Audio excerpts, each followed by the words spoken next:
আপনারা শুনছেন গল্পকথন বাই কল্লোল। আমাদের আজকের নিবেদন রকিব হাসানের লেখা ৩ গোয়েন্দা সিরিজের জনপ্রিয় গল্প ভীষণ অরণ্য শেষ পর্ব।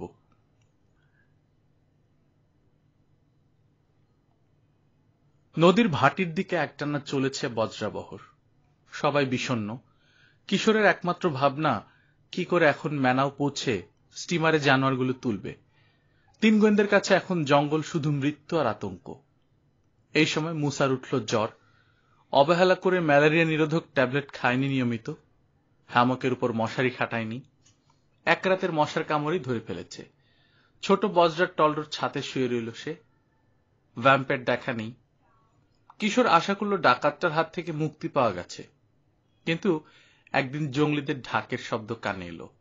একটা বাঘ পেরিয়ে দেখা গেল গ্রামে আগুন। ভ্যাম্পের দলের কাজ নয় তো, ওরা লাগিয়েছে। শিওর হলো কিছুক্ষণ পরই, যখন দেখল চরের উপর পড়ে রয়েছে ডাকাতদের নৌকাটা। ভেসে যাওয়ার ভয়ে ডাঙায় তুলে রেখে গেছে। আতঙ্কিত হয়ে পড়ল কিশোর। মুসা অসুস্থ, মিরাটও নেই। এখন যদি এসে ভ্যাম্পের দল আক্রমণ করে, ঠেকাতে পারবে না। ডাকাতদের অলক্ষ্যে এখন কোনো মতে পালাতে পারলে বাঁচে। আরো বাইল পাচেক ভাটিতে একটা খালের মুখে থামল সেদিন রাত কাটানোর জন্য। বারবার কান পেতে শুনছে লোকেরা। ঢাক এখনো মাঝে মাঝেই বেজে উঠছে।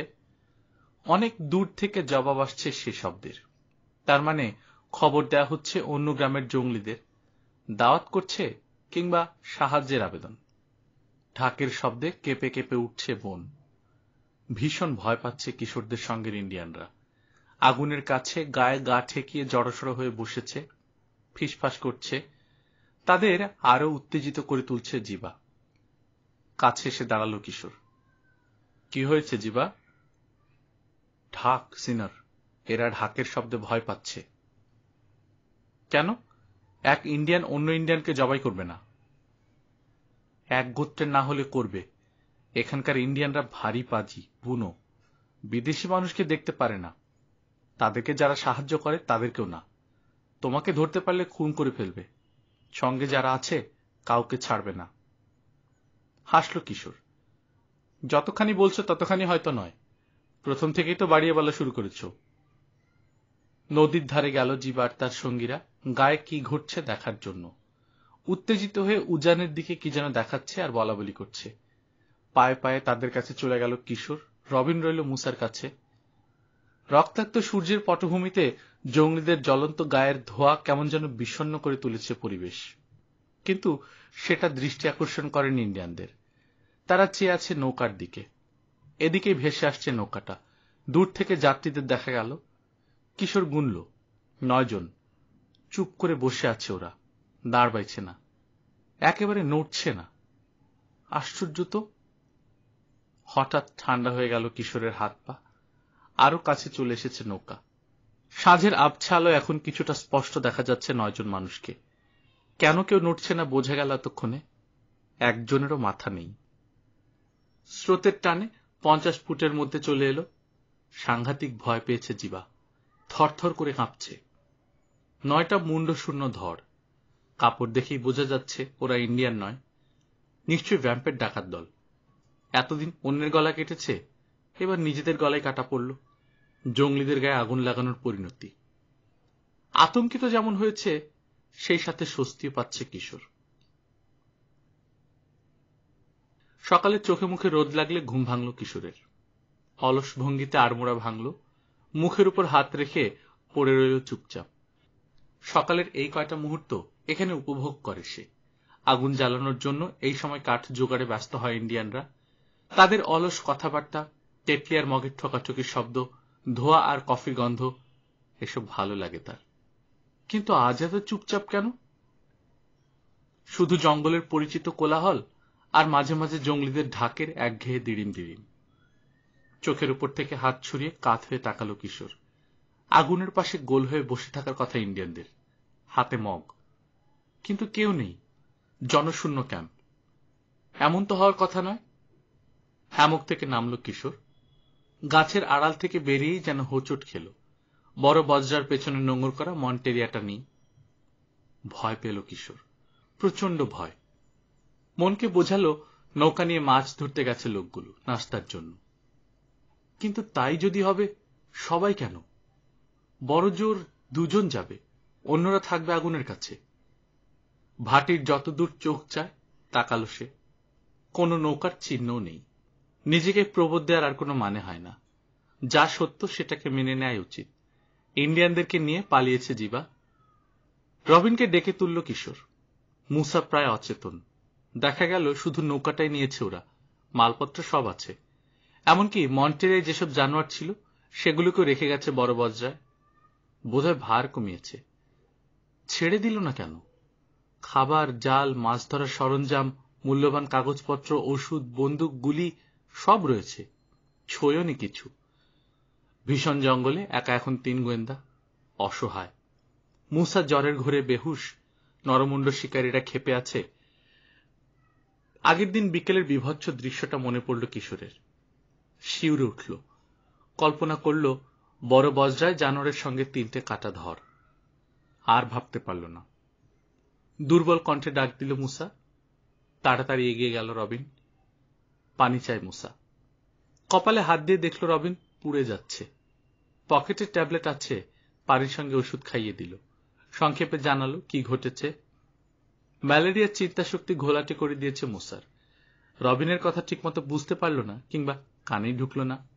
বিরক্ত হয়ে বলল, আমাকে ঘুমাতে দিচ্ছ না কেন?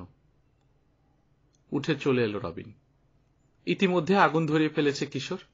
নাস্তা বানাতে বসলো দুজনে। কানে আসছে ইন্ডিয়ানদের ঢাক। থামে না কেন? পাগল করে দেবে নাকি? চামচ দিয়ে ডিম আর কফি খাওয়ানো হলো মুসাকে। তারপর রাইফেল নিয়ে শিকারে চলল কিশোর আর রবিন।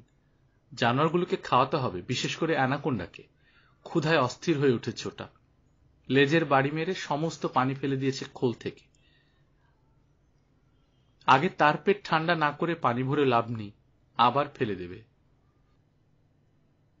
চওড়া খাল, খালের ধার ধরে এগিয়ে চলল দুজনে। কোনো জানোয়ার পানি খেতে এলে গুলি করবে। হঠাৎ থেমে গেল কিশোর। রবিনকেও থামালো। হাত তুলে দেখালো সামনে। কোমর পানিতে দাঁড়িয়ে আছে একজোড়া ইন্ডিয়ান দম্পতি। মেয়েটা কোলের বাচ্চাকে দুধ খাওয়াচ্ছে। ভালো মতো আরেকবার দেখে হেসে ফেলল গোয়েন্দা প্রধান। খুদে চোখ, ভোতা নাক আর মোটা ঠোঁট দেখা যাচ্ছে। গ্রীষ্মমণ্ডলীয় সাগরে কত নাবিক যে বোকা বনেছে ওগুলোকে দেখে। সাগর থেকে ফিরে এসে গল্প করেছে, মৎস্যকন্যার দেখা পেয়েছে তারা। ওগুলোর অর্ধেক শরীর মানুষের মতো, আর অর্ধেক মাছের। সাগরের কিনারে পাথরে বসে বাচ্চাকে দুধ খাওয়ায়, চুল আছড়ায়। যা দেখেছে তার সঙ্গে রং চড়িয়েছে অনেক বেশি। নাবিকদের দোষ দেয়া যায় না। এই তো এইমাত্র কিশোর আর রবিনও তো বোকা বনল, কাছে থেকে দেখেও। আরো এগুলো দুজনে। মুখটা অনেকটা গরুর মতো, ম্যানাটি। ব্রাজিলিয়ানরা বলে কাউফিশ, অর্থাৎ গরু মাছ। ঘন শ্যাওলায় লেজ ডুবিয়ে বসে আছে ম্যানাটি দুটো। মাদিটা বাচ্চাকে দুধ খাওয়াচ্ছে। মদ্দাটা পদ্মের কুড়ি খুঁড়ছে। 10 ফুট করে লম্বা হবে। হোৎকা টন খানেকের কম হবে না ওজন। অ্যানাকোন্ডার প্রিয় খাবার, কিন্তু এত বড়গুলোকে মেরে নিয়ে যাওয়া যাবে না। পাখনা আর লেজের ঝাপটা শুনে চোখ ফেরালো কিশোর। আরো ম্যানাটি রয়েছে কাছাকাছি। ছোট একটা দেখলো, 5 ফুটও হবে না। হ্যাঁ, এইটা হলে চলে। পাড়ের কাছে অল্প পানিতে জলজ ঘাসের ডগা ছিঁড়ে খাচ্ছে জীবটা। খুব কাছে থেকে গুলি করল কিশোর। গুলির শব্দে ঝাঁপিয়ে পড়ে ডুব দিল বড় ম্যানাটি দুটো। ছটফট করছে গুলি খাওয়াটা। তলিয়ে যেতে পারে এই ভয়ে ছুটে এসে প্রায় মাথাটা ঠেকিয়ে আবার গুলি করল কিশোর। রাইফেল বলে মারতে পেরেছে, বন্দুক হলে পারত না। খুব শক্ত ম্যানাটির চামড়া। ইন্ডিয়ানরা বর্ম বানায়। শটগানের গুলি হয়তো চামড়ায় ভেদ করত না। দুটো গুলি খেয়েও সঙ্গে সঙ্গে মরল না ম্যানাটিটা। তীরের মাটিতে গরুর মতো নাক দিয়ে গুঁতো মারতে লাগলো। তারপর স্থির হয়ে গেল। ডাঙায় তোলার চেয়ে পানি দিয়ে টেনে নেওয়া সহজ, খাটনি কম হবে। লেজ ধরে ওটাকে টেনে নিয়ে চলল দুজনে। পিচ্ছিল চামড়া, তাই নৌকায় টেনে তুলতেও বিশেষ অসুবিধে হলো না। খাঁচার দরজার কাছে ম্যানাটিটাকে নিয়ে এলো ওরা। খিদে পাগল হয়ে গেছে সাপটা। খাঁচার দরজায় বারবার বাড়ি মারছে মাথা দিয়ে। এরকম চালিয়ে গেলে একসময় খাঁচা ভেঙেই যাবে। 30 ফুট লম্বা শরীরটা কুণ্ডলি পাকিয়ে রেখেছে। খুব শয়তান জীব। অ্যানাকোন্ডা কোথাও পোষ মেরেছে বলে শোনা যায়নি। ইন্ডিয়ানদের বন্ধু বোয়া, কুকুর বেড়ালের মতোই পোষ মানে, কিন্তু সাপের জগতের ডাকাত অ্যানাকোন্ডাকে এড়িয়ে চলে জঙ্গলিরাও। কারো সঙ্গেই ভাব ভালো না দানবগুলোর। খাবার তো আনা হলো, এখন খাওয়ায় কি করে? খাঁচার দরজা খোলার সঙ্গে সঙ্গে ছোবল হানবে কুৎসিত মাথাটা, পা কামড়ে ধরে চোখের পলকে কিশোরকে টেনে নেবে ভেতরে, পাকে জড়িয়ে ভর্তা করে ফেলবে। কুই কুই করে ছুটে এলো নাকু, খিদে পেয়েছে জানাচ্ছে। ক্ষুধার্ত চোখে তার দিকে তাকালো অ্যানাকোন্ডা, মাথাটা পিছিয়ে নিয়ে বিদ্যুৎ গতিতে ছোবল মারল।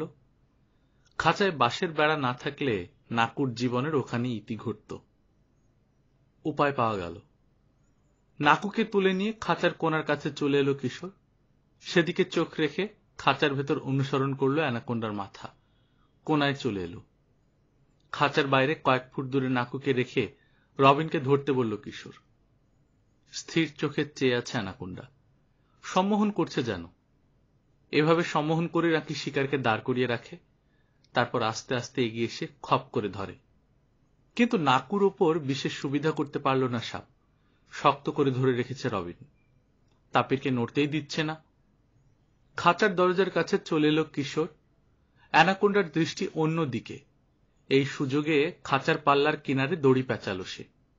তারপর বাঁধন খুলল। দড়িটা সামান্য ঢিল রেখেছে, 2-3 ইঞ্চি ফাঁক হয় টানলে। ম্যানাটির চ্যাপ্টা লেজ ঢুকিয়ে দিল সেই ফাঁকে। তাপিরটাকে সরিয়ে নিতে বলল। নিয়ে গেল রবিন। ম্যানাটির উপর চোখ পড়ল অ্যানাকোন্ডার। এক লাফে চলে এলো মাথাটা, খপ করে কামড়ে ধরে টানতে শুরু করল। প্যাঁচানো দড়িতে আরেকটু ঢিল দিল কিশোর। খানিকটা ঢুকলো ম্যানাটির শরীর। এভাবে ঢিল দিতে দিতে অনেকখানি ফাঁক করে ফেলল দরজা। টান দিয়ে শিকারের পুরো শরীরটাই খাঁচার ভেতর নিয়ে গেল সাপ। তাড়াতাড়ি আবার দরজা বন্ধ করে ফেলল কিশোর। অ্যানাকোন্ডা যখন শিকার ধরে আর কোনো দিকে খেয়াল করে না। কি করে শিকার গিলবে খালি সেই ভাবনা। দেখতে দেখতে গিলে ফেলল ভারী ম্যানাটিকে। যাক, কয়েক সপ্তাহের জন্য নিশ্চিন্ত। পেট খালি না হলে আর গোলমাল করবে না। বাকি জীবগুলোকে খাওয়াতে লাগলো সে। রবিন সাহায্য করছে বটে, কিন্তু মুসার মতো পারছে না। এসবের জন্য মুসা একাই যথেষ্ট। এই মুহূর্তে মুসার অভাব খুব অনুভব করছে কিশোর। জানোয়ারগুলোর ভাবভঙ্গিতে মনে হচ্ছে ওরা মুসাকে খুঁজছে। খাওয়াচ্ছে, সেই সঙ্গে ভাবনা চলেছে কিশোরের মাথায়। ভ্যাম্পের ডাকাত দলের সবাই কি মারা গেছে? কতজন লোক ছিল দলে? সেদিন রাতে যখন আক্রমণ করেছিল 8-10 জনকে দেখা গেছে। নৌকায় ভেসে গেছে 9টা ধর। 10 জন হলে বাকি থাকলো 1 জন। কেন যেন তার মনে হচ্ছে একজন জীবিত আছে, ভ্যাম্প। ভ্যাম্পায়ার মরেনি, এত সহজে মরতে পারে না তার মতো শয়তান। দিনের বেলা জেগে জেগেই দুঃস্বপ্ন দেখতে লাগলো সে। হেসে উড়িয়ে দেওয়ার চেষ্টা করলো, কিন্তু পারল না। অমাবস্যার রাতের চেয়ে ভয়ঙ্কর, নির্জন আর ভুতুড়ে মনে হচ্ছে জঙ্গলটাকে। সঙ্গী আরো 2 জন রয়েছে, তবু মনে হচ্ছে বড় একা সে। কালো বনের এই ভয়াবহ নিঃসঙ্গতা বোধ পাগল করে দিয়েছে অনেক অভিযাত্রীকে। নৌকা থেকে নামলো 2 জনে। রবিন গেল মুসার কপালে জলপট্টি দিতে। কিশোর বসে রইল একটা গাছের গোড়ায়। কাজ তেমন কিছু করেনি, অথচ সাংঘাতিক ক্লান্তি লাগছে। ম্যালেরিয়া তাকেও ধরছে না তো? মাথায় কারো হাতের স্পর্শ লাগলো। না, রোগেই ধরেছে। আবল তাবল কল্পনা শুরু হয়ে গেছে তাই। কিন্তু চাপ বাড়ছে মাথায়, কল্পনা নয়। ফিরে তাকালো সে। হ্যাঁ, কল্পনাই, নইলে ভ্যাম্পের চেহারা দেখবে কেন? কুৎসিত চেহারাটা আরো কুৎসিত দেখাচ্ছে এখন। শার্ট প্যান্ট শতচ্ছিন্ন, রক্তাক্ত, উস্কো খুস্কো চুল, গালে মুখে হাতে কাটার আঁচড়। মাথা ঝাড়া দিয়ে দুঃস্বপ্নটা দূর করতে চাইল কিশোর। পাশে রাখা রাইফেলে হাত দিল। লাফ দিয়ে উঠে পিছিয়ে গেল, রাইফেল তুলল। গুলি করার দরকার হলো না, তার পায়ের কাছে লুটিয়ে পড়ল নিরস্ত্র দুর্বল ভ্যাম্প। আবার মুখ তুলল। মেরো না আমাকে, দোহাই তোমার। করুণ মিনতি। ওদেরকে ধরতে দিও না, কেটে ফেলবে আমাকে, ধর থেকে কল্লা আলাদা করে ফেলবে। সেটাই তোমার উচিত সাজা হবে, কঠিন কণ্ঠে বলল কিশোর। আমাদের কাছে এসেছো সাহায্য চাইতে, লজ্জা করে না? শোনো ভাই, আমরা বিদেশি, শত্রু হলেও এখন বন্ধু। আমাদের একসঙ্গে থাকা উচিত, ওদের হাতে তুলে দিও না। ওদের গায়ে আগুন দিয়েছিলে? ভুল করে ফেলেছিলাম। কাউকে মেরেছ? বেশি না, কয়েকটা জঙ্গলি মরলে কি এসে যায় বলো? আমার পিছু নিয়েছে ওরা। পুরো 1 মিনিট ভ্যাম্পের পেছনে জঙ্গলের দিকে চেয়ে রইল কিশোর। ভাবল কেন সাহায্য করবে খুনে ডাকাতটাকে, কিন্তু অবশেষে না করে পারল না। নিরস্ত্র একজন মানুষকে মুন্ড কাটার জন্য তুলে দিতে পারল না ইন্ডিয়ানদের হাতে। এসো। ক্যাম্পের দিকে হাঁটতে শুরু করলো কিশোর। কাঁপতে কাঁপতে সঙ্গে চলল ভ্যাম্প। বারবার সে বোনের দিকে ফিরে তাকাচ্ছে। ঈশ্বর তোমার ভালো করবে ভাই, আমি জানি আমাকে মারবে না তুমি, খুব ভালো ছেলে। তোমার বন্ধুরা কোথায়? ওরাও খুব ভালো, জানি আমাকে কিছু বলবে না। হাজার হোক আমরা সবাই বিদেশি, ইন্ডিয়ানদের সঙ্গে কেন হাত মেলাবো? ক্যাম্পে এসে এদিক ওদিক তাকালো ম্যাম। তোমার লোকজন কোথায়? পালিয়েছে। হারামজাদারা, বেঈমান, ইন্ডিয়ান তো বিশ্বাস নেই। জানোয়ারগুলো নিয়ে গেছে? না, নৌকায় ওই বাঁকের মুখেই আছে। ফাইন, তোমাদের কপাল খুব ভালো। লোকজন চলে গেছে বটে, কিন্তু আমি এসে পড়েছি, আর কোনো চিন্তা নেই। আমাকে বিশ্বাস করতে পারো, আমি নৌকা চালিয়ে নিয়ে যাব ভাটিতে। তা ভাই খাবার টাবার আছে তো কিছু? 24 ঘন্টা পেটে দানা পড়েনি। লোকটাকে খেতে দিল কিশোর। ওর কি হয়েছে? মুসাকে দেখালো ভ্যাম।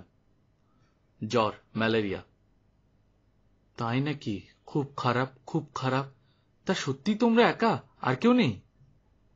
ঝট করে মুখ তুলল কিশোর, দৃষ্টি তীক্ষ্ণ। তাতে কি, কোনো চালাকির চেষ্টা করো না। তুমিও একা, আমাদের কাছে বন্দুক আছে, তোমার কাছে তাও নেই। তোমার গলা কাটা দোস্তদের ভেসে যেতে দেখলাম কাল বিকেলে, নিজেদেরই গলা কাটা।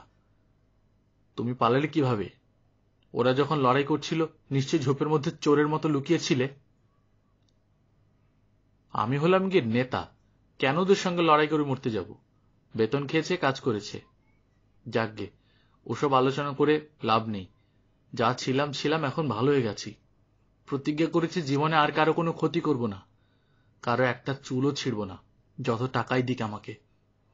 অন্যের কাজ করতে গিয়েই তো আজ এই অবস্থা। মরতে মরতে বেঁচেছি। মা সারামিটা বলল জানোয়ার চুরি করতে, আর আমি রাজি হয়ে গেলাম। বিশাল এক টুকরো মাংস মুখে পুরল সে। তোমাদের দেখে যা খুশি হয়েছি না, কি বলবো। নিজের মায়ের পেটের ভাইকে দেখলেও এতটা খুশি হতাম না।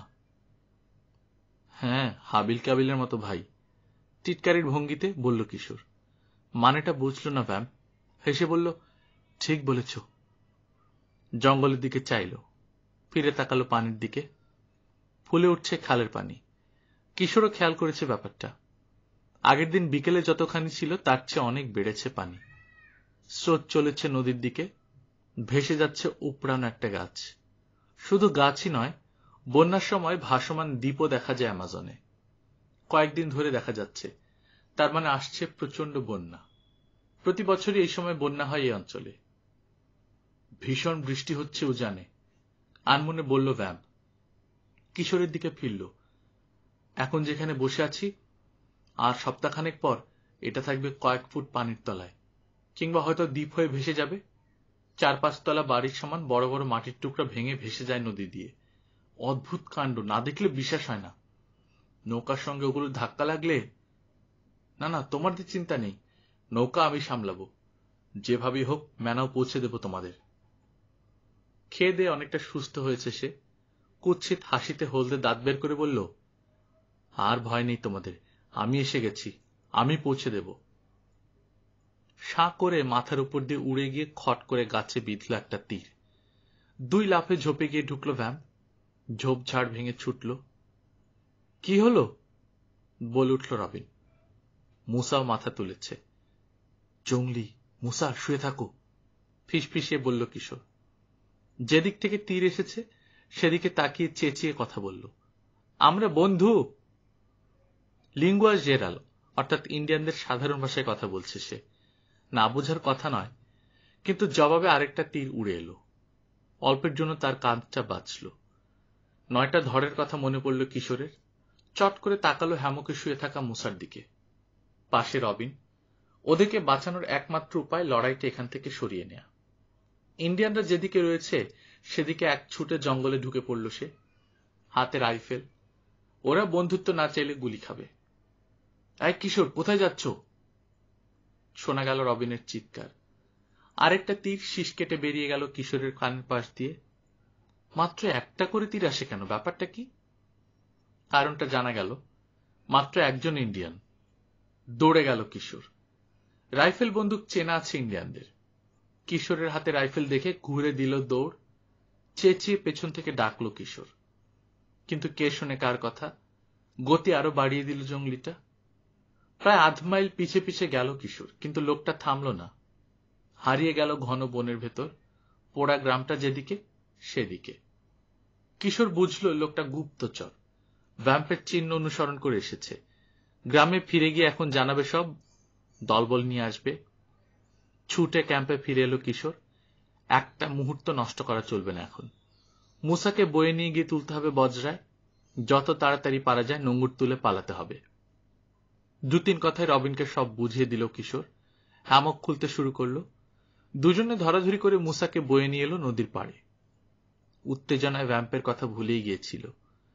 ঝোপঝাড়ের ভেতর থেকে পাড়ের উজ্জ্বল রোদে বেরিয়ে থমকে গেল। ধক করে উঠল বুক। বজরাটা নেই আগের জায়গায়। তীব্র স্রোতে ভাটির দিকে ছুটে চলেছে ওটা, পালতোলা। হাল ধরে থাকা ছাড়া আর কিছুই করতে হচ্ছে না ভ্যাম্পকে। মঞ্চে দাঁড়িয়ে হাল ধরে রয়েছে অলস ভঙ্গিতে। 3 গোয়েন্দাকে দেখে হাত নাড়ল।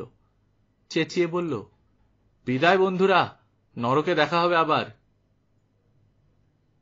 রাইফেল তুলেও নামিয়ে নিল কিশোর। রেঞ্জ অনেক বেশি, তাছাড়া ম্যাগাজিনে একটি মাত্র বুলেট অবশিষ্ট রয়েছে। 3টে ছিল, 2টো খরচ হয়েছে ম্যানাটি মারতে। মাথা গরম করলে চলবে না, নিজেকে বোঝালো সে। হ্যামক সহ মুসাকে মাটিতে নামিয়ে রেখেছে, তার পাশে বসে পড়ল। চিমটি কাটতে শুরু করলো নিচের ঠোঁটে। কতখানি খারাপ অবস্থায় পড়েছে বোঝার চেষ্টা করছে। নৌকা নেই, সঙ্গে কোনো যন্ত্রপাতিও নেই যে বানিয়ে নেবে। শুধু শিকারের ছুরিটা ঝোলানো আছে কোমরে।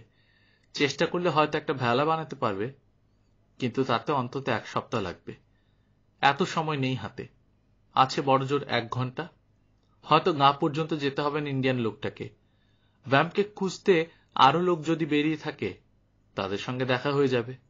ধরার জন্য ছুটে আসবে ওরা। তাহলে 1 ঘন্টার আগিয়ে আসবে। জঙ্গলে গিয়ে লুকাতে পারে, কিন্তু বনে টিকে থাকার সরঞ্জাম সঙ্গে নেই। সব রয়ে গেছে বড় বজরায়। কি কি আছে হিসেব করল কিশোর। 3 জনের পরনের শার্ট প্যান্ট, জুতো, 3টে হ্যামক, একটা ছুরি, একটা রাইফেলে একটি মাত্র বুলেট। ব্যাস। এসব নিয়ে জঙ্গলে লুকিয়ে টিকতে পারবে না। আর লুকাবে কার কাছ থেকে? ইন্ডিয়ানদের? 24 ঘন্টাও বাঁচতে পারবে না, ধরা পড়ে যাবে। সবচেয়ে বড় কথা, জঙ্গলে ঢুকলে ভ্যাম্পের দেখা আর কোনোদিনই পাবে না। পাবে না এমনিতেও, তবে নদীপথে এগোনো গেলে ক্ষীণ সম্ভাবনা আছে। খালের মুখ দিয়ে ভেসে যাচ্ছে একটা দ্বীপ। ঝিক করে উঠল ভাবনাটা। বিপদের কথা ভাবল না, ঝুঁকি নিতেই হবে, এছাড়া উপায় নেই। বলল, রবিন জলদি। কি জলদি জিজ্ঞেস করল না রবিন। কিশোরকে ঘন ঘন দ্বীপটার দিকে তাকাতে দেখেই অনুমান করে নিয়েছে সে। অন্য 2টো হ্যামক গুটিয়ে মুসার হ্যামকে রাখল। তারপর দুজনে মিলে তাকে বয়ে নিয়ে চলল খালের মুখের কাছে। ঘোলা হয়ে গেছে নদীর পানি, পাক আর স্রোত বাড়ছে। তুমুল বর্ষণ হচ্ছে নিশ্চয় অ্যান্ডিজের ওদিকে। পানি সরে আসছে নিচের দিকে। অসংখ্য ছোট বড় ভাসমান দ্বীপ দেখা যাচ্ছে, ভেসে চলেছে স্রোতে। সামনে দিয়ে ভেসে চলেছে একটা দ্বীপ। না, এটাতে ওঠা যাবে না। কচুরিপানার সঙ্গে অন্যান্য লতা আর ঝোপ মিশে বিশাল এক ভেলা মতো তৈরি হয়েছে। প্রায় পুরোটাই পানির তলায়। ওপরে ভেসে রয়েছে শুধু নীল ফুলগুলো। ফুটখানেক পুরো। ছেলেদের ভার সইবে না। আর যদি সয়ও, অন্য বিপদ আছে। বড় বড় গাছ ভেসে যাচ্ছে, গড়াচ্ছে প্রাচীন স্টিমারের চাকার মতো। ওগুলোতে লাগলে ছিন্ন ভিন্ন হয়ে যাবে কচুরিপানার ভেলা। ওটাতে উঠল না ওরা। আরেকটা দ্বীপ এলো। ঝোপঝাড় লতাপাতা শক্ত হয়ে লেগে তৈরি হয়েছে। বড় একটা ঝোপ উপরে আটকে গিয়েছিল হয়তো চোখা পাথরে। তার সঙ্গে যোগ হয়েছে আরো ঝোপ, লতাপাতা, গাছের ডাল। ধীরে ধীরে বড় হয়েছে। পাথরের আর সাধ্য হয়নি আটকে রাখার। ছুটে ভেসে চলে এসেছে ভেলাটা।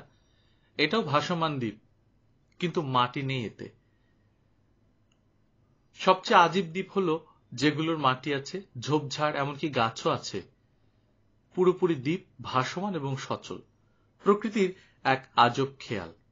কিশোর শুনেছে ওগুলোর কোনো কোনোটা 200 ফুট লম্বা হয়, 20 ফুট পুরু। গাছপালা মাটির বোঝা নিয়ে কি করে ভেসে থাকে সেটা এক বিস্ময়। বাছবিচারের সুযোগ বা সময় কোনোটাই নেই, ঝুঁকি নিয়ে উঠে পড়তে হবে একটাতে। তবে কচুরিপানা কিংবা শুধু ঝোপের তৈরি ভেলায় উঠে চলবে না। রবিনকে কথাটা বলল কিশোর। রবিনও একমত হলো। মুসাকে কিছু বলে লাভ নেই, সে এখনো জ্বরের ঘোরে রয়েছে। এগিয়ে আসছে আরেকটা ভেলা, ছোটখাটো একটা মাঠের সমান। তীর ঘেঁষে চলছে, কোনগুলোতে ঘষা খেতে খেতে আসছে পাড়ের সঙ্গে। সিদ্ধান্ত নিয়ে ফেলল কিশোর, ওটাতেই উঠবে। সামনে দিয়ে যাওয়ার সময় উঠে পড়ল সে। দুহাতে ধরে রেখেছে হ্যামকের কোণ। অন্য 2 কোণ ধরে রবিনে উঠে পড়ল। খসে গেল কিনারের মাটি, লাফিয়ে সরে গেল সে। কিন্তু হ্যামক ছাড়ল না। দ্বীপের ভেতরের দিকে সরে এসে তারপর নামালো ওটা। সামনে নদীর বাঁকে বাধা পেয়ে ঘুরতে ঘুরতে গভীর পানিতে সরে এসেছে স্রোত। দ্বীপটাও সরে চলে এলো। আজব যানে চড়ে নিরুদ্দেশ যাত্রায় চলল 3 গোয়েন্দা। দ্বীপে ওঠাটা পাগলামি মনে হচ্ছে এখন কিশোরের, কিন্তু তীরে বসে মুন্ডো কাটা যাওয়ার অপেক্ষায় থাকার চেয়ে এটা ভালো। যা হবার হবে, ভেবে লাভ নেই। আপাতত জঙ্গলিদের হাত থেকে তো রেহাই পাওয়া গেল। তাছাড়া ভ্যাম্প যেদিকে গেছে সেদিকেই চলেছে ওরা। ভাসমান দ্বীপের চেয়ে অনেক দ্রুত এগোচ্ছে ভ্যাম্প, সন্দেহ নেই, কারণ সে রয়েছে নৌকায়। দ্বীপের চেয়ে অনেক হালকা, তার উপর রয়েছে পাল। কিন্তু যদি বাতাস পড়ে যায় কিংবা কোনো বালির ডুবোচরে আটকায়, এমনও হতে পারে ভেসে যাওয়া কোনো গাছের সঙ্গে আটকে গেল। যদিও সবই অতি কল্পনা, কিন্তু ভাবনাগুলো আসতেই থাকলো কিশোরের মাথায়। ক্ষীণ একটা আশা, যদি ঘটে যায় কোনো কারণে। নিজেদের ভাসমান রাজ্যটা ঘুরে ফিরে দেখল কিশোর আর রবিন। পায়ের তলায় মাটি খুব শক্ত, খসে পড়ার ভয় নেই। 1/2 একর মতো হবে। বেশিরভাগটাই ঘাসে ঢাকা। ছোট ছোট গাছপালাও আছে, সিক্রোপিয়া, রবার গাছ আর বাঁশ। বাঁশ বেশ লম্বা, দ্রুত গজায় বলে, কিন্তু অন্য গাছগুলো কয়েক ফুটের বেশি না।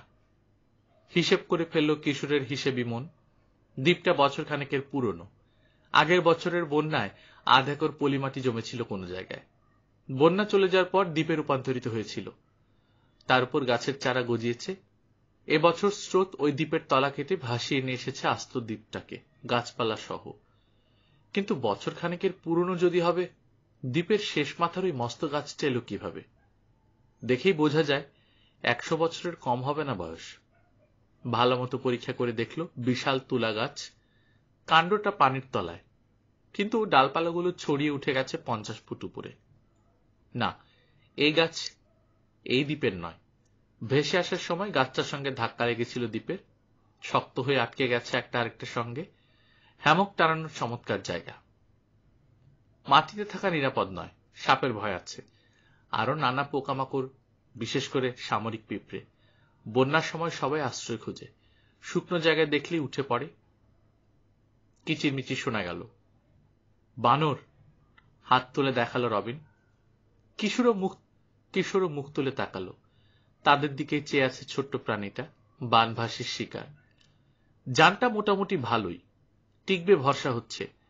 এখন প্রধান সমস্যা হলো খাবারের। আলোচনায় বসল 2 গোয়েন্দা। বাকি দিনটা খাবার খুঁজে বেড়ালো ওরা। বাঁশের কোড়ল খুঁজলো, কিন্তু সবই বড় বড়। খাওয়ার মতো কচি একটাও নেই। একটা ঝোপে ছোট ছোট জামের মতো কিছু ফল পেকে আছে। কয়েকটা খেয়েই বমি করে ভাসালো দুজনে। খাওয়ার অযোগ্য, বিষাক্ত। ছোট একটা গাছ দেখল, অ্যামাজনের বিখ্যাত কাউট্রি বা গরু গাছ। ছাল কাটলে গরুর দুধের মতো কষ বেরোয়, প্রোটিন সমৃদ্ধ। কিন্তু এই গাছের ছাল কেটে কয়েক ফোঁটার বেশি রস পাওয়া গেল না, একেবারে চারা। সার্ভাইভেলের উপর যত বই পড়েছে সবগুলোতেই একটা ব্যাপারে জোর দেওয়া হয়েছে, জঙ্গল, মেরু অঞ্চল, মরুভূমি, সাগর, সবখানে বেঁচে থাকা যায় সামান্য কষ্ট করলে। কিন্তু এখন তাদের কাছে মোটেই সামান্য মনে হচ্ছে না ব্যাপারটা। এতক্ষণ চেষ্টা করেও খাবারের কোনো ব্যবস্থা করতে পারল না। নদীতে মাছ অনেক আছে, কিন্তু বড়শি বা জাল নেই। ধরবে কি দিয়ে? ইন্ডিয়ানরা ধরে তীর ধনুক বা বর্ষা দিয়ে। ছুরি দিয়ে বাঁশ কেটে চেঁচে 2 ঘন্টা পরিশ্রম করে একটা বল্লম বানানো হলো। কিন্তু দ্বীপের পাড়ে মাছ ধরতে এসে হতাশ হলো ওরা। যা স্রোত, মাছ দেখাই যায় না। বেশি উকিঝুঁকি মারতে গিয়ে পানিতে পড়লে শেষ, আর উঠতে পারবে না দ্বীপে। ইতিমধ্যে এক পশলা বৃষ্টি হয়ে গেল, ভিজিয়ে দিয়ে গেল জামা কাপড়। দুটো হ্যামক ঢাকা দিয়ে মুসাকে শুকনো রাখা গেছে কোনো মতে। বৃষ্টির পর এলো জোর বাতাস। ৮-৯ মাইল চওড়া খোলা নদীর উপর দিয়ে বয়ে গেল তুফানের মতো। দাঁতে দাঁত কাঁপুনি তুলে দিয়ে গেল ছেলেদের। মনে হলো মেরু অঞ্চলে ঢুকছে ওরা, অথচ রয়েছে বিষুব রেখার খুব কাছাকাছি। অন্ধকার হওয়ার আগ পর্যন্ত খাবার জোগাড়ের চেষ্টা করল ওরা, কিছুই পেল না। রাতে গাছের ডালে হামক বেঁধে তাতে শোয়ালো মুসাকে, আরেকটা দিয়ে ঢেকে দিল যাতে বৃষ্টি এলে না ভেজে, সেজন্য।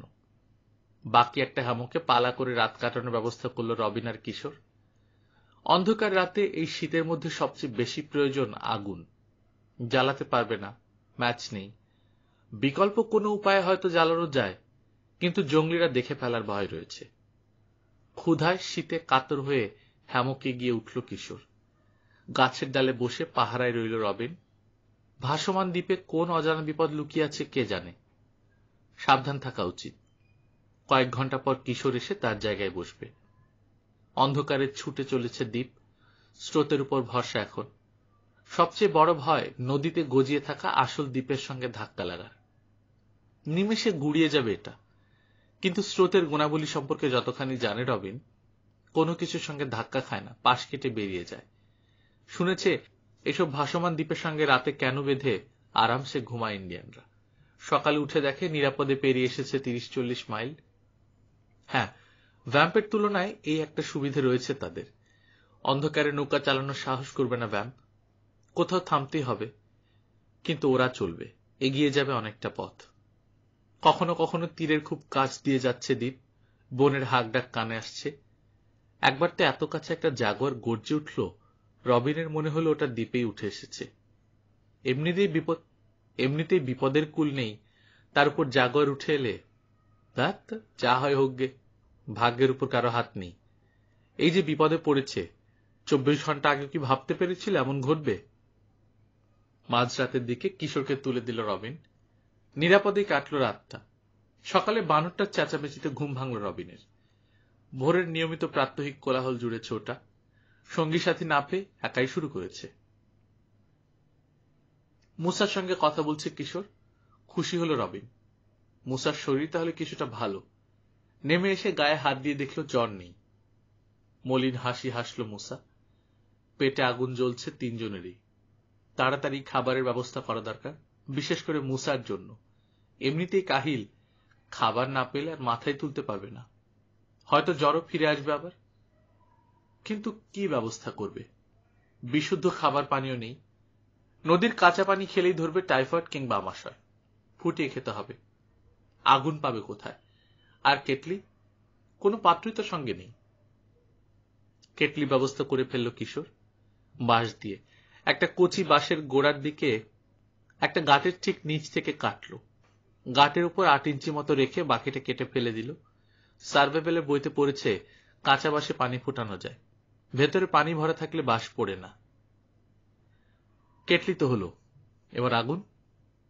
আগুন জ্বালানোর চেষ্টা চালালো কিশোর আর রবিন। হ্যামকে শুয়ে চেয়ে চেয়ে দেখতে লাগলো শুধু ক্লান্ত মুসা। কিছুই করার নেই তার, কোনো সাহায্য করতে পারবে না। গোড়াতেই সমস্যা দেখা দিল। আগুন জ্বালানোর জন্য চাই শুকনো কাঠকুটো। সব ভিজে আছে আগের দিনের বৃষ্টি আর ভোর রাতের শিশিরে। তবে জ্বালানির ব্যবস্থা করা গেল। তুলা ফলের খোসা ভাঙতেই ভেতর থেকে বেরোল শুকনো পেজা পেজা তুলা। গাছের ডালের ভেজা বাকল কেটে ফেলে দিয়ে বের করা হলো মোটামুটি শুকনো লাকড়ি। তুলার উপর বিছিয়ে দেওয়া হলো ওগুলো। তুলাতে আগুন ধরলে পরে লাকড়িতেও ধরবে। এবার পাথর আর ইস্পাত দরকার। ঘষা দিয়ে আগুনের স্ফুলিঙ্গ ফেলবে তুলায়। ইস্পাত আছে, ছুরিটা। কিন্তু পাথর? অ্যামাজনে পাথরের খুব অভাব, বিশেষ করে বন্যা উপদ্রুত এলাকায়। আর ভাসমান দ্বীপে থাকে পলিমাটি। পাথর থাকার প্রশ্নই ওঠে না। সারা দ্বীপ আতিপাতি করে খুঁজেও একটা পাথর পেল না ওরা। অন্যভাবে চেষ্টা করলো জ্বালানোর। চ্যাপটা কাঠে আরেকটা কাঠির মাথা জোরে জোরে ঘষলে উত্তাপে নাকি আগুন জ্বলে। সেই চেষ্টাও করে দেখা গেল। ডলে ডলে দুজনের হাতের চামড়ায় শুধু ছিল, আগুন জ্বলল না। ইন্ডিয়ানরা আরেক কায়দায় আগুন জ্বালায়। চ্যাপ্টা কাঠে একটা খাঁজ কাটে, কাঠির মাথা চোখা করে ওই খাঁজের উপর জোরে জোরে ডলে খুব তাড়াতাড়ি। সেই একই ব্যাপার, উত্তাপে জ্বলে উঠে আগুন। কিন্তু কিশোর আর রবিন চেষ্টা করে পারল না। আগুন তো দূরের কথা, ধোঁয়াই বেরোল না। এসব কাজের জন্য অভিজ্ঞতা আর দক্ষতা দরকার। নিচের ঠোঁটে চিমটি কাটতে কাটতে হতাশ হয়ে পকেটে হাত ঢুকিয়ে দিল কিশোর। কি যেন লাগলো আঙুলে, আনমনি বের করে আনলো। চকচকে জিনিসটা কিশোরের হাতে দেখেই চেঁচিয়ে উঠল রবিন, পেয়েছি। অবাক হয়ে কিশোরে তাকালো হাতের দিকে, হাসি ফুটল। ক্যামেরার একটা লেন্স। একটা বদল করে অন্য একটা লেন্স লাগানোর সময় এটা খুলে পকেটে রেখেছিল, পকেটেই রয়ে গেছে। ভেজা ধোয়ার গন্ধ জীবনে আর কখনো এত ভালো লাগেনি ওদের কাছে। বুক ভরে টানতে গিয়ে বেদম কাশি উঠল রবিনের। হ্যামকে শুয়ে হিহি করে হাসল মুসা। ভারিক্কি ভাবটা কেটে গিয়ে হালকা হলো পরিবেশ। অনেকক্ষণ পর হাসি ফুটল তিনজনের মুখে। পানি ফুটিয়ে আগে পিপাসা মেটাল ওরা। এবার খাবার, মাছ ধরতে হবে যেভাবেই হোক। আর কিছু পাওয়া যাবে না এখানে। বড়শির কাঁটা হয়তো বানানো যাবে, তবে আগে দরকার সুতা। ঘাস পাকিয়ে বানানোর চেষ্টা করলো, শক্ত হয় না, ছিঁড়ে যায়। সমাধান করে দিল একটা ছোট গাছ। এর আঁশ দিয়ে ব্রাশ, ঝাড়ু আর দড়ি তৈরি করা যায়। দড়ি তো হলো, এবার বড়শি চাই। গাছের বাঁকা ডালের কথা ভাবল কিশোর। সাইজ মতো কেটে এক মাথা চোখা করলে কি হবে? অন্য কিছু দরকার। আগুন দেখে মাথার উপর কিচিরমিচির শুরু করলো বানরটা। কিশোর, দুর্বল কণ্ঠে ডাকলো মুসা। ইশারায় বানরটাকে দেখালো। দূর, কি বলো? রবিন মাথা নাড়ল। সাপ বিচ্ছু তো অনেক খেলাম, আর যাই বলে বানর খেতে পারবো না, মনে হবে মানুষ খাচ্ছি। এক দৃষ্টিতে বানরের দিকে তাকিয়ে আছে কিশোর, একেবারে মাথার উপর, মাত্র কয়েক ফুট দূরে। হাত বাড়িয়ে ছোঁয়া যায় না অবশ্য। বাঁশ দিয়ে বানানো বল্লমটা তুলে নিল সন্তর্পণে। বানরটা কিছু বোঝার আগেই ধাই করে ছুঁড়ে মারল। বল্লমে গেথে ধূপ করে পড়ল বানরটা। খাবে তাহলে? রবিন বিশ্বাস করতে পারছে না। কেন, অসুবিধে কি? হাসল কিশোর। অনেকেই তো খায়, ইন্ডিয়ানদের প্রিয় খাবার। আফ্রিকার পিগমিরা তো হরহামেশি খায়। আর চীনারা কি করে জানো না? এসব সবই জানে রবিন। আস্ত বানর শিশুর চামড়া ছিলে দামে ডিশে করে টেবিলে দেওয়া হয়, কাঁচা। চীনের কিছু অঞ্চলে মানুষের কাছে এটা খুব প্রিয় খাবার, বিশেষ করে বানরের কাঁচা মগজ। দাম খুব বেশি বলে সাধারণ মানুষেরা খেতেই পারে না। যাদের পয়সা আছে তারাই কেবল পারে। মাথা নাড়ল সে। আমি খাবো না, মরে গেল না। শেষমেশ বানরের মগজ। কিন্তু খাওয়ার জন্য মারেনি কিশোর। চামড়া ছুলে টুকরো টুকরো করে কাটল মাংস। হাড় দিয়ে চমৎকার কয়েকটা বড়শি হলো। ওগুলো পিয়াসাভার সরু দড়িতে বেঁধে বাঁশ কেটে ছিপ বানালো। মাংসের এক টুকরো গেথে বড়শি ফেলল নদীতে। দেখা যাক ভাগ্যে কি বলে। ফেলতে না ফেলতেই ছিপে টান পড়ল। পিরানা নাকি? তাহলেও চলে, খেতে ভালোই। ছিপ তুলল কিশোর। বিশেষ জোর লাগলো না। আরে এ কি, আস্ত একটা ফুটবল। রবিন অবাক। ছুরির মাথা দিয়ে খোঁচা মারল কিশোর। ঠুস করে বেলুনের মতো ফাটল ওটা। মাছটা ছোট, পেটটাকেই ফুলিয়ে এত বড় করেছে। বেলুন মাছ, বিড়বিড় করল সে। ছুঁড়ে ফেলে দিল পানিতে। এই মাছ খাওয়া যায় না, বিষাক্ত। আবার ছিপ ফেলল। এবার উঠল বেশ বড়সড় একটা পেঁচি। খাওয়া চলে, স্বাদ ভালো। পেট ঠান্ডা হলো, আর কোনো কাজ নেই। আবার মাছ ধরতে বসল কিশোর আর রবিন। আবার ছিপে টান পড়ল। বেশ জোর লাগলো তুলতে। সাপ! চেঁচিয়ে উঠল রবিন। শরীর মোচড়াচ্ছে প্রাণীটা। বাইন, কিশোর বলল। খাওয়া যেতে পারে। বুঝতে পারল না ওটা কোন প্রজাতির। বড়শি থেকে খুলে নেওয়ার জন্য ধরতেই চিৎকার করে চোখ উল্টে পড়ে গেল। বিকৃত হয়ে গেল চেহারা। চোখ মেলে দেখল রবিনের কোলে মাথা রেখে শুয়ে আছে। ইস, কি ভয়টাই পাইয়ে দিয়েছিলে, বলল উদ্বিগ্ন রবিন। কি হয়েছিল? মুসাও হ্যামক থেকে মাথা বাড়িয়ে তাকিয়ে আছে। জবাব না দিয়ে কাত হয়ে বাইনটার দিকে তাকালো কিশোর। বড়শি ছুটে গেছে মুখ থেকে। ঘাসের উপর দিয়ে এঁকে বেঁকে এগোচ্ছে রবিনের দিকে। উঠে বসল সে। একটা লাঠির জন্য তাকালো এদিক ওদিক। রবিনেরও চোখ পড়ল বাইনটার উপর। না না, ছুঁয়ো না, চেঁচিয়ে উঠল কিশোর। কিন্তু তার কথা শেষ হওয়ার আগেই সরানোর জন্য ছুঁয়ে ফেলেছে রবিন। সঙ্গে সঙ্গে বিকট চিৎকার। তবে কিশোরের মতো চোখ উল্টে পড়ল না, কারণ সে ছুঁয়েছে মাত্র, ধরেনি। হাতের অবশ ভাবটা কাটল ধীরে ধীরে। হলো কি তোমাদের? অবাক হয়ে জিজ্ঞেস করল মুসা। আস্ত জেনারেটর। ভয়ে ভয়ে বাইনটার দিকে তাকালো রবিন। কিলবিল করে এগিয়ে আসছে, লাফ দিয়ে সরে গেল সে, হাত ঝাড়ছে এখনো। গর্ত খুঁড়তে শুরু করলো কিশোর। কি করছো? রবিন জিজ্ঞেস করল। জবাব দিল না কিশোর। গর্ত খুঁড়ে তাতে পানি ভরে একটা লাঠি দিয়ে ঠেলে নিয়ে গর্তে ফেললো বাইনটাকে। তারপর বলল, থাক। কি হবে রেখে, খাওয়া যাবে? জিজ্ঞেস করল মুসা। দেখা যাক, আর কোনো ব্যবস্থা না করতে পারলে তো খাবই। বাইন মাছ কিন্তু অখাদ্য নয়। কিন্তু ওটাকে ধরলেই তো চিট হয়ে যাচ্ছ। কি আছে ওর গায়ে?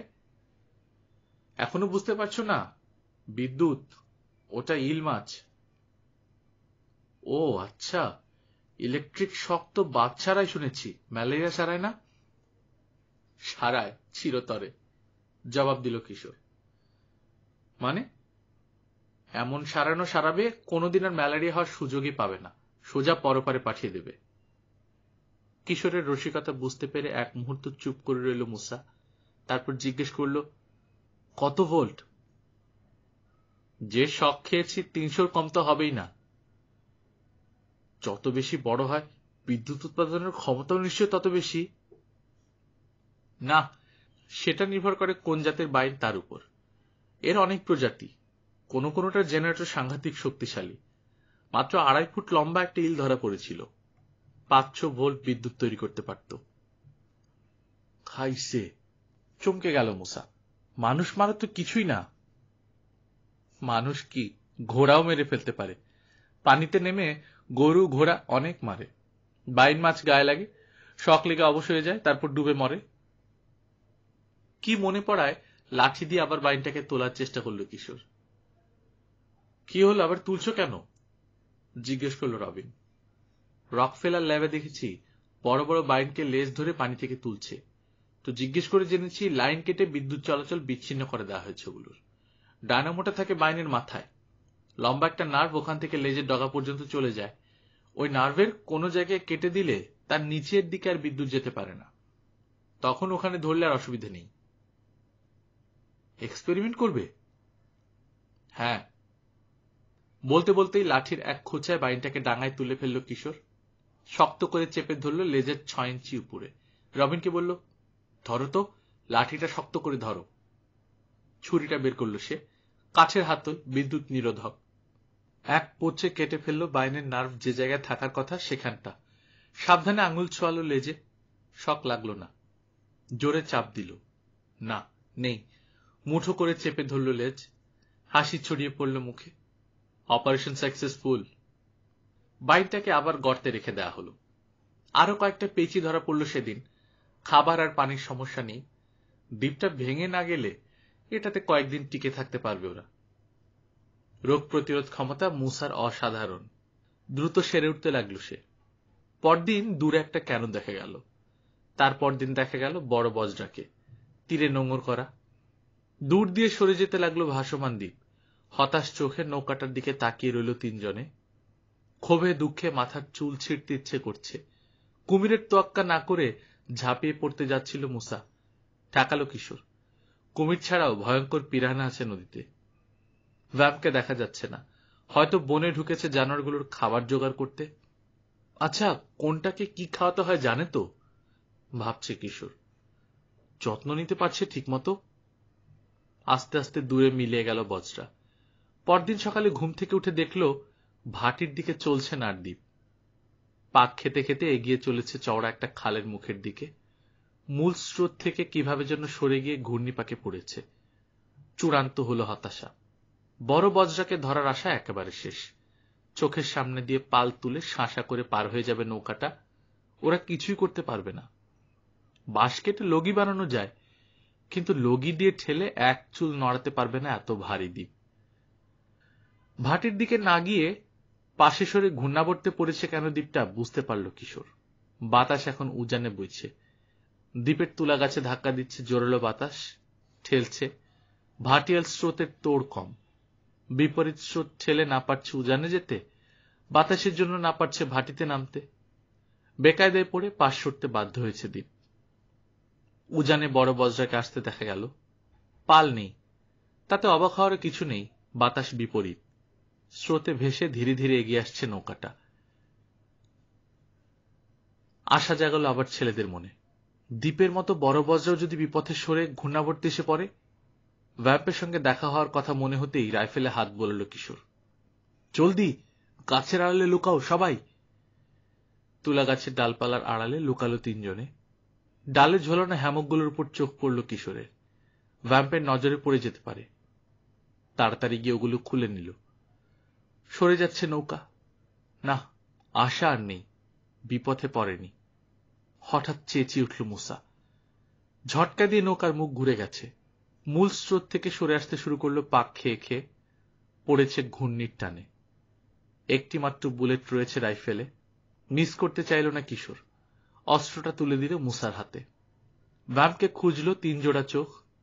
নৌকা আরো কাছে এলে দেখা গেল ডেকে শুয়ে আছে সে। নড়ছে না, নিশ্চয়ই ঘুমিয়ে পড়েছে। জন্তু জানোয়ারের ডাক কানে আসছে। বোঝা যায় ওরা ক্ষুধার্ত। নাকুর চিচি, জাগুয়ারের ভারী গোঙানি আর ময়দার কিচিরমিচিরের সঙ্গে যোগ হয়েছে পাখিগুলোর নানা রকম ডাক। বজ্রার পরিচিত পরিবেশ দেখে ভালো লাগছে 3 গোয়েন্দার। মাস্তুলে ঝুলন্ত শুকনো কি কেমন মনে হচ্ছে পরমাত্মীয়। ধ্যানমগ্ন হয়ে একপাশে দাঁড়িয়ে আছে লম্বু বগা। ভালো লাগছে তাকে। সুন্দর খুদে হরিণ, তাকে ভালো লাগছে। এমনকি ডাকাত অ্যানাকোন্ডাকেও এই মুহূর্তে ভালোবাসতে ইচ্ছে করছে ওদের। দ্বীপের কাছাকাছি চলে এলো বড় বজ্রা। চারপাশে পাক খেয়ে ঘুরতে লাগলো। যেন গ্রহের চারপাশ প্রদক্ষিণ করছে একটা উপগ্রহ। কাছে আসছে ধীরে ধীরে। পানির গভীরতা এখানে কম। মাঝে মাঝেই ঘষা লাগছে দ্বীপের তলায়। দ্বীপ ভেঙে যাওয়ার ভয় করছে ছেলেরা। তবে ভাঙল না। তীরে ঠেকে আটকে গেল। নৌকাটা নাক সোজা করে এসে ধাক্কা খেল দ্বীপের কিনারে। নরম মাটিতে গেথে গেল গলুই। দারুণ হয়েছে, এবার যাওয়া যায় নাকি? ফিসফিসিয়ে বলল মুসা। চলো, বলল কিশোর। হ্যামকগুলো নিল রবিন। মুসার হাতে রাইফেল। গর্ত থেকে লেজ ধরে বাইনটাকে তুলে নিয়ে এগোল কিশোর। নিঃশব্দে এসে নৌকায় উঠল ওরা। অঘুরে ঘুমাচ্ছে ভ্যাম্প। কি ঘটছে খবরই নেই। ভ্যাম্পের মাথা সই করে রাইফেল তুলল মুসা। তার হাত চেপে ধরল কিশোর। মাথা নেড়ে ইশারায় বোঝালো না। অ্যানাকোন্ডার দিকে তাকালো একবার। ঘুমাচ্ছে, পেট ফোলা। ম্যানাটি হজম হতে দেরি আছে। জ্বলন্ত হলুদ চোখে তার দিকে তাকালো বিগ ব্ল্যাক। মৃদু গোগো করল মিস ইয়েলো। নাকু পাগল হয়ে গেছে। দড়ি ছিঁড়ে চলে আসতে চাইছে। বিরাট লাফ দিয়ে মুসার কাঁধে এসে নামলো ময়দা। আদর করে ঠাস ঠাস 2 চাপড় লাগালো গালে। টলডোর ভেতর উকি দিল মুসা। নড়ে চড়ে উঠল বোয়া। তারপর আবার কুণ্ডলির উপর মুখ রেখে ঘুমিয়ে পড়ল। পেট এখন অনেক ফোলা। কিশোর তাকালো আবার ভ্যাম্পের দিকে। চিত হয়ে নাক ডাকাচ্ছে। কোমরের খাপে মুসার বাবার 45 অটোমেটিক। নিচু হয়ে সাবধানে পিস্তলটা খুলে নিল সে। আরেক হাতে বাইন। শরীর মোচড়াচ্ছে ওটা। নিজের শরীর বেয়েই মাথা উপরে তোলার চেষ্টা করছে, পারছে না। কয়েক ইঞ্চি উঠেই পড়ে যাচ্ছে আবার। ভ্যাম্প তাদের অনেক কষ্ট দিয়েছে। তার পাঁজরে আলতো একটা লাথি লাগানোর লোভ সামলাতে পারল না কিশোর। আউক করে চেঁচিয়ে উঠল। চোখ মেলেই স্থির হয়ে গেল ভ্যাম্প। চোখে অবিশ্বাস। হা হয়ে গেল মুখ। হাত চলে গেল খাপের কাছে। পিস্তলটা পেল না। এই যে আমার হাতে। হাসি মুখে পিস্তলটা দেখালো কিশোর। তবে রে! লাফিয়ে উঠে দাঁড়ালো ভ্যাম্প। পিস্তলটা ছিনিয়ে নিতে এগোল। সরে গেল কিশোর। বাইনটা ছুড়ে দিল ভ্যাম্পের গলা সই করে। বিকট চিৎকার দিয়ে উঠল ডাকাতটা। ঝট করে হাত চলে গেল গলার কাছে। টলছে। কয়েক মুহূর্তের বেশি দাঁড়িয়ে থাকতে পারল না। কাটা কলা গাছের মতো আছড়ে পড়ল পাটাতনের উপর। ভ্যাম্পের গলা থেকে পাটাতনে নামল বাইন। বুকে হেঁটে এগিয়ে চলল নৌকার কিনারে। ওটার প্রয়োজন ফুরিয়েছে, আর আটকে রেখে লাভ নেই। লেজ ধরে তুলল কিশোর। অনেক কষ্ট দিয়েছি রে, কিছু মনে রাখিস না। অনেক উপকার করলি আমাদের। Good bye. আলতো করে ছেড়ে দিল পানিতে। সাপের মতো কিলবিল করে উঠল একবার। শরীরটাকে এক মোচড় দিয়ে তলিয়ে গেল। এর একটা ব্যবস্থা করতে হয়। ভ্যাম্পকে দেখালো রবিন। হুশ ফিরলেই তো গোলমাল শুরু করবে। হাত পা বেঁধে ফেলে রাখি, পরামর্শ দিল মুসা। না, মাথা নাড়ল কিশোর। শাস্তি আর একটু বেশি পাওনা হয়েছে। কি? অ্যানাকোন্ডার খাঁচার দিকে তাকালো। রবিনের দিকে ফিরে কিশোর বলল, দুটো তালা আছে না, বড়টা নিয়ে এসো, আর একটা শেকল, জানোয়ার বাঁধার জন্য যেটা এনেছিলাম, তাড়াতাড়ি। কিশোরের উদ্দেশ্য বুঝল না রবিন, প্রশ্ন করল না। কথা না বাড়িয়ে গিয়ে ঢুকলো টলডোর ভেতর। কি করে দেখতেই পাবে। চুপ করে চোখ বন্ধ করে পড়ে আছে অ্যানাকোন্ডা। মাথাটা খাঁচার মেঝেতে, শরীরের বেশিরভাগ বাথটাবের ভেতর। আরামে ঘুমোচ্ছে। আস্তে করে দরজা খুলল কিশোর। তিনজন মিলে টেনে হিঁচড়ে ভ্যাম্পকে খাঁচায় ভরল। দরজায় শেকল পেঁচিয়ে তালা লাগিয়ে দিল কিশোর। ভ্যাম্পের মাথার মাত্র 1 ফুট দূরে অ্যানাকোন্ডার বিশাল মাথা। খুব ধীরে নিঃশ্বাস পড়ছে ভ্যাম্পের। চেহারা রক্তশূন্য। হুশ আর ফেরে না। উদ্বিগ্ন হয়ে উঠল তিন গোয়েন্দা। মরে যাবে না তো? বৈদ্যুতিক শক খেলে যা যা করতে হয় সেসব করা দরকার। খাঁচার দরজা আবার খুলতে যাবে কিশোর। এই সময় শিহরণ খেলে গেল যেন ভ্যাম্পের বিশাল কাঠামোটায়। শ্বাস প্রশ্বাসের গতি বাড়ল, জোরালো হলো। চোখ মেলল সে। চোখের সামনে পড়ে থাকতে দেখল বিশাল কুৎসিত মাথাটা। ভীষণ চমকে গিয়ে এত জোরে উঠে বসল, খাঁচার বাঁশে ঠুকে গেল তার মাথা। দ্রুত চোখ বোলালো চারপাশে। দেখল খাঁচায় আটকে পড়েছে। দরজায় খামচে মারল, গলা ফাটিয়ে চেঁচিয়ে উঠল, খোলো, বেরোবো। চুপ। ঠোঁটে হাত রাখল কিশোর। কৃত্রিম ভয় ফুটে উঠল চোখে মুখে। তোমার দোস্ত জেগে যাবে, ধরে টুক করে গিলে ফেলবে। বেরোতে পারলে আমি খুন করব তোদের, খসখসে কণ্ঠে বলল ভ্যাম্প। জানি, সেজন্যই তো আটকে রেখেছি। বাঁশ ভাঙার চেষ্টা করল ভ্যাম্প, কিন্তু অ্যানাকোন্ডারই সাধ্যে কুলোয়নি। সে কি করে পারবে? খানিকক্ষণ চেষ্টা করে হাল ছেড়ে দিল। নড়ে উঠল সাপের মাথা। খাঁচার বেড়ায় শরীর মিশিয়ে ফেলতে চাইল ভ্যাম্প। রক্তলাল চোখ দুটো ছিটকে বেরোবে যেন কোটর থেকে। সাপটার ব্যাপারে তার কোনো জ্ঞানই নেই বোঝা গেল, নইলে এত ভয় পেত না।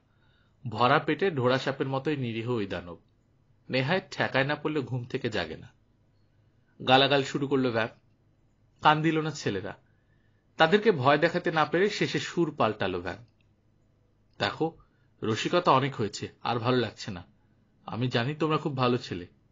আমি মরে যাই সেটা নিশ্চয় চাও না?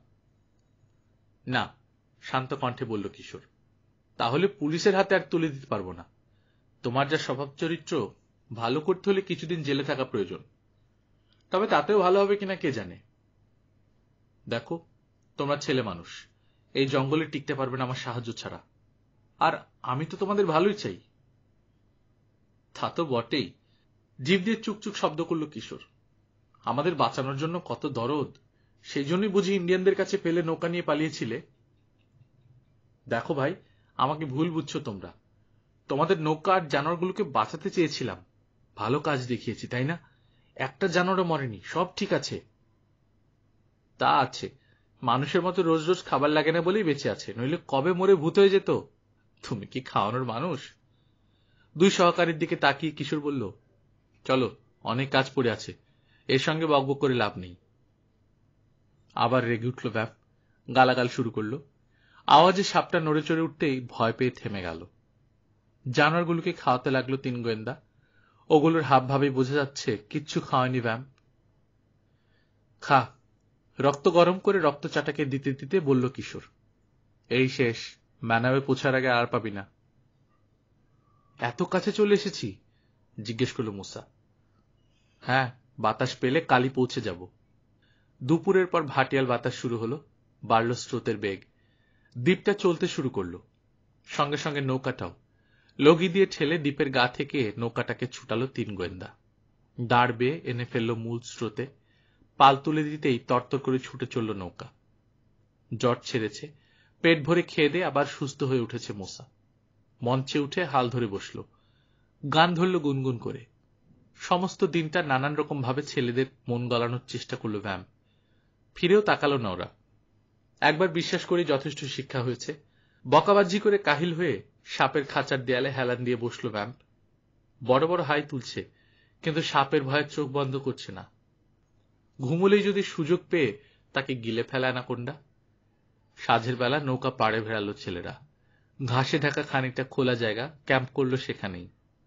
আগুন জেলে খাবার গরম করে খেলো, ভ্যাম্পকেও দিল। ঠিক হলো পালা করে পাহারা দেবে রাতে। ভ্যাম্পকে বিশ্বাস নেই খাঁচার বেড়া খুলে বেরিয়ে আসাটা তেমন কঠিন কিছু না। হুঁশিয়ার করল কিশোর, চুপ করে শুয়ে থাকো, শয়তানি করতে চাইলে খোঁচা দিয়ে জাগিয়ে দেব সাপটাকে। চোখের আগুনে তাকে ভস্য করার চেষ্টা চালালো ভ্যাম্প, তবে চুপ করে রইল। সকালে উঠে নাস্তা সেরে আবার নৌকা ছাড়ল ওরা। দুপুরের আগে নদীর পানির রং বদলে গেল। এতদিন ছিল বাদামি, হয়ে গেল কালো। তার মানে ওখানে অ্যামাজনের সঙ্গে মিলিত হয়েছে কালো নদী রিও নিগ্রো। আর 10 মাইল, বলল কিশোর। নৌকার মুখ ঘোরাতে বলল মুসাকে। অ্যামাজন থেকে সরে এসে রিও নিগ্রোতে ঢুকল নৌকা। এগিয়ে চলল জঙ্গল শহর ম্যানাওয়ের দিকে। অনেক বছর আগে রবার চাষের স্বর্ণযুগে তৈরি হয়েছিল শহরটা, আটলান্টিক মহাসাগর থেকে 1000 মাইল দূরে। এখন হয়ে গেছে বড় বন্দর। ছোট বড় অসংখ্য জলযান দেখতে পেল ছেলেরা। মাল নিয়ে বড় বড় মালবাহী স্টিমার যায় উত্তর আমেরিকা, ইংল্যান্ড আর ইউরোপের বিভিন্ন দেশে। ওগুলোর পাশে বিরাট বজ্রাটাকে নগণ্য লাগলো। গ্লাসগো থেকে আসা একটা দানবীয় জাহাজের পাশে জেটিতে নৌকা বাঁধল ছেলেরা। নানা রকম জন্তু জানোয়ার, আর বিশেষ করে অ্যানাকোন্ডার খাঁচায় ডাকাতের চেহারার বন্দী একজন মানুষ দৃষ্টি আকর্ষণ করল লোকের। ভিড় করে দেখতে এলো ওরা। নৌকা পাহারায় রইল মুসা আর রবিন। কিশোর চলল থানায়। থানার ইনচার্জকে সব খুলে বলল সে। প্রথমে তো বিশ্বাসই করতে চাইলেন না ইন্সপেক্টর। শেষে বললেন, একটা কাজের কাজই করেছো। চেহারার বর্ণনা শুনে মনে হচ্ছে গাই ক্যাশার। কয়েকটা ডাকাতি আর খুনের মামলার আসামি। হন্যে হয়ে তাকে খুঁজছে পুলিশ। বছর 2 কোনো খোঁজ পায়নি। শেষবার দেখা গিয়েছিল কোকেমায়। লোক দিচ্ছি, নিয়ে যাও সঙ্গে। ধরে নিয়ে আসবে ব্যাটাকে। খাঁচা থেকে খুলে ভ্যাম্পের হাতে হাত কড়া পড়ালো পুলিশ। স্টিমার অফিসে গেল এরপর কিশোর। জাহাজে করে নিজেদের জন্য কেবিন আর জানোয়ারগুলোর জন্য জায়গা ভাড়া করল। জাহাজ ছাড়বে 3 দিন পর। এই কটা দিন ব্যস্ততার মধ্যে কাটল 3 গোয়েন্দার। ভালো খাঁচা বানানো, ওগুলোতে জানোয়ারগুলোকে সরানো, জাহাজে তোলা, অনেক কাজ। নির্দিষ্ট দিনে জাহাজ ছাড়ল। রেলিং এ দাঁড়িয়ে আছে 3 গোয়েন্দা। কালো নদীর কালো পাড়ি দিয়ে ছুটে চলেছে জাহাজ। নিচের ঠোঁটে চিমটি কাটছে কিশোর। কি ভাবছ? জিজ্ঞেস করল মুসা। ভাবছি জানোয়ার ধরতে এরপর কোথায় যাব। আদৌ যাওয়া হবে কিনা কে জানে। মা কি আর যেতে দেবে? হবে না কেন? রবিন বলল, ব্যবসা যখন দেবে। তাছাড়া এবার তো সাকসেসফুল হয়েছে আমরা। বাবার কি অবস্থা কে জানে। ফোঁস করে নিঃশ্বাস ফেলল মুসা। বাবা ভালো হলে যাওয়ার অসুবিধা হবে না। এরপর আফ্রিকা যাব আমরা। পাড়ের গভীর অরণ্যের দিকে চেয়ে নীরবে মাথা দোলাল শুধু কিশোর। গল্পকথন বাই কল্লোল চ্যানেলে আপনারা শুনছিলেন রকিব হাসানের লেখা 3 গোয়েন্দা সিরিজের ভীষণ অরণ্য। আজকে আমাদের 7ম পর্বের মধ্য দিয়ে শেষ হয়ে গেল পুরো গল্পটি। এটি ভীষণ অরণ্য 1 এবং ভীষণ অরণ্য 2 দুটি গল্প আছে। সেই দুটি গল্প আমরা একসাথে করে একটি পড়লাম। যাই হোক, আপনারা মতামত, আপনাদের মন্তব্য জানাবেন গল্পের কমেন্ট সেকশনে। গল্প ভালো লাগলে লাইক করবেন। আপনারা এই করোনা সিচুয়েশনে আপনারা লকডাউনে কিভাবে সময় কাটাচ্ছেন, কি কি করছেন, লকডাউনে আপনাদের যে অভিজ্ঞতা, সেই অভিজ্ঞতাগুলো আপনারা আমাদের সাথে শেয়ার করতে পারেন, নানাভাবে শেয়ার করতে পারেন। আমি নিজেও ঘরের ভেতর আছি। পুরো সময়টা আসলে অনেক কঠিন। গত 24 ঘন্টায় বাংলাদেশে নতুন করে 18-19 জন সংক্রমণ শনাক্ত করা গেছে। ব্যাপারটা আসলে বিভিন্ন জায়গায় ছড়িয়ে গেছে। সো কমিউনিটি ট্রান্সমিশনের যেই টার্মটা, সেটা শুরু হয়ে গেছে। আপনারা সবাই সাবধান থাকবেন, চেষ্টা করবেন যতটা সম্ভব ঘরের ভেতর থাকার জন্য। আর চেষ্টা করবেন নিজেদের পরিচিতদের মধ্যে এমন যদি কোনো মানুষ থাকে যাদের কোনো ধরনের সাহায্য প্রয়োজন, খাদ্যদ্রব্য দিয়ে আপনারা চেষ্টা করবেন তাদেরকে সাহায্য করতে। নিজে ভালো থাকবেন, আশেপাশের লোকজনকে ভালো রাখবেন। টাটা।